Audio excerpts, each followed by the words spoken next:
আসসালামু আলাইকুম প্রিয় দর্শক, কেমন আছেন? আশা করি সবাই ভালো আছেন। আলহামদুলিল্লাহ, আল্লাহর অশেষ মেহেরবানিতে আপনাদের ভালোবাসায় আমি অনেক ভালো আছি। প্রিয় দর্শক, আজকের ভিডিওটা হলো আমার একদম ব্যতিক্রম।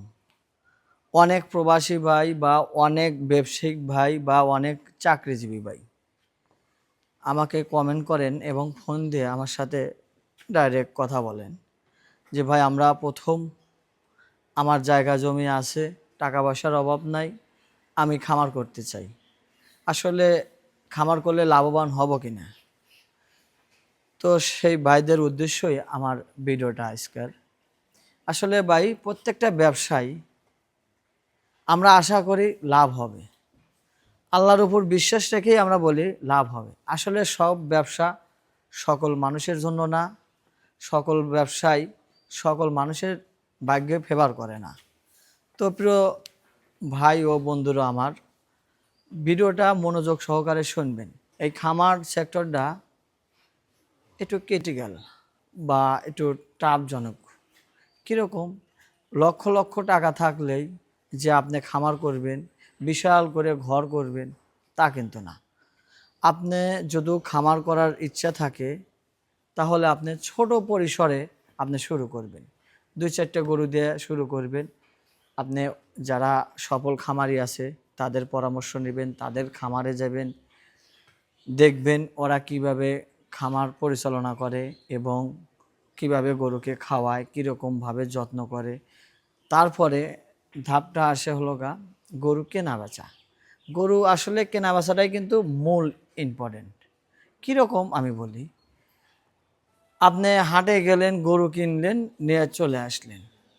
আপনার গরুটা কীরকম, আপনি কত মাস পালবেন, কত টাকা খাওয়াবেন, তারপরে কত টাকা বিক্রি করবেন, A to Z আপনার জানতে হবে এবং বুঝতে হবে। তো প্রিয় ভাই, আপনি পাশাপাশি গরু কেনা বেচা শিখতে হবে। হাটে যাবেন, হাটে যা দেখবেন একটা গারস্থ কিভাবে গরু বিক্রি করে, একটা খামারি বা একটা ব্যাপারী কিভাবে গরু কেনা বেচা করে। আপনার কিচ্ছু করা লাগবে না, আপনি সাইডে যায়া দাঁড়া থাকবেন। একটা গরু, একটা ব্যাপারীর দেখা যায় যে 8-10টা গরু নিয়ে আসে, সেখান থেকে প্রথমে আমি বলি হাটে ঢুকবেন, হাটে ঢুকে পুরো হাট ঘুরে দেখবেন। শুধু আপনি রাখাই গরু কিনতে যান, পালিত গরু কিনতে যান, তাহলে রাখাই হাটটা আলাদা থাকে, কষাই গরু যেগুলো মোটা তাজাকরণ সেই হাটটা আলাদা থাকে। আপনি যদি রাখাই গরু কেনেন, রাখাই হাটে যা পুরো হাট দেখবেন এবং ভালো গরু চয়েস করবেন। তারপরে হলো গরুটা কিভাবে বিক্রি করে বা কিভাবে কেনে মানুষ, সেটা পাশে থেকে দেখবেন। দেখবেন যে একটা ব্যাপারী 8-10টা গরু নিয়ে আসছে, ওখান থেকে মানুষ পছন্দ করে যে ভাই, আমার এই গরুটা আমার পছন্দ হয়েছে, এই গরুটার দাম কত। আপনার প্রথমে দাম বলা লাগবে না ভাই, আপনার সাইডে দাঁড়া থাকবেন। অন্য অন্য মানুষ যে কেনা বেচা করে, আপনি পাশে থেকে শুনবেন যে ভাই, এই গরুটার দাম কত। ব্যাপারী বলবে এত টাকা, কাস্টমার বলবে ভাই কত হলে বিক্রি করা যাবে বা কত টাকা নেবেন। এরকম বিষয়ে দেখবেন যে কিভাবে গরু কেনে। আপনি একটু সাইডে থাকবেন, কান্ডা দিবেন তার কাছে, চোখটা দিবেন ওখানে, আর বুদ্ধিটা ব্রেনটে থাকবে।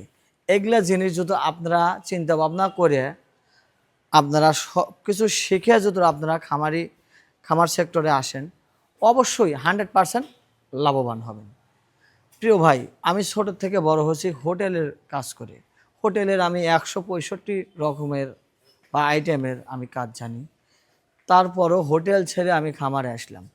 কী জন্যে আসলাম? আমার হোটেল করতে অনেক টাকা পয়সা লাগবে, A to Z। দেখা যায় যে ওখানে অনেক কর্মচারী, ব্যবসা আরও ইত্যাদি ইত্যাদি ঝামেলা আছে। ওই সেক্টরটা বাদ দিয়ে আমি আসলাম অনেকে গরুর সেক্টরে। আমার বেলা তো ভাই আমি এরকমই, আমাদের পার্শ্ববর্তী এলাকায় যেখানে বড় বড় খামার আছে আমি সেখানে গেছি, হাটে গেছি, গরু কেনা বেচা দেখছি।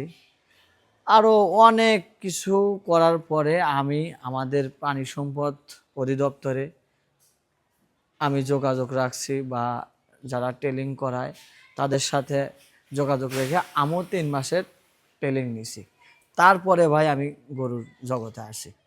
আমার পরে আগে অনেক খামার আমি দেখছি আমার চোখের সামনে পানি লেগে নষ্ট হয়ে গেছে, কেউ বিক্রি করে দিছে, কেউ ভাড়া দিছে, কেউ রাগে ক্ষোভে বিদেশ চলে গেছে। তো ভাই আপনাদের দোয়া এবং আল্লাহর অশেষ মেহেরবানিতে আমি ছোট পরিসর থেকে আমি সাগর আজ এই পর্যন্ত আছি। আসলে মানুষের ভালোবাসা আর যদি আল্লাহ পাকের ইয়া না থাকে, নিজের চেষ্টা যদি না থাকে, তাহলে কোনো কিছুই সম্ভব না। আমার চেষ্টা, আমার মেধা, মানুষের প্রতি বিশ্বাস এবং ভালোবাসা সব মিলে নেই আমি আইছি এত দূর।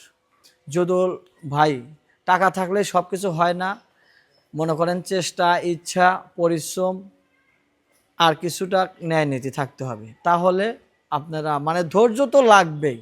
এই সেক্টরটা ধৈর্য মনে করেন যে পর্যাপ্ত পরিমাণ ধৈর্য লাগবে। তো তাই বলবো ভাই, যদি এই সেক্টরে আসতে চান অবশ্যই ধৈর্য থাকতে হবে, কিছু প্র্যাকটিক্যাল শিখতে হবে। আমি কি বলবো, আবার ডাক্তারেরও একটা ব্যাপার স্যাপার আছে। মনে করেন যে আপনার গরু প্রাথমিক চিকিৎসাটা কিন্তু আমি দিয়ে থাকি, যদি বড় ধরনের কোনো সমস্যা হয় তাহলে আমি ডাক্তার নিয়ে আসি।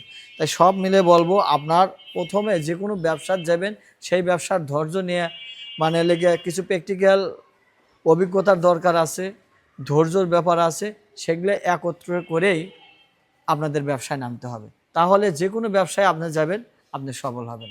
তো এই ছিল আজকের ভিডিও। কেমন হলো অবশ্যই জানাবেন কমেন্টের মাধ্যমে, এবং আমাকে কেউ ভুল বুঝবেন না।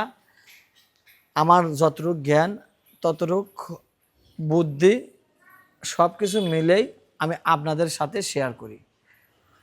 তো ভালো থাকবেন, আমার জন্য দোয়া করবেন, আমি যেন সবসময় ভালো থাকি, বাকি জীবন পরিশ্রম করে আমি খেতে পারি।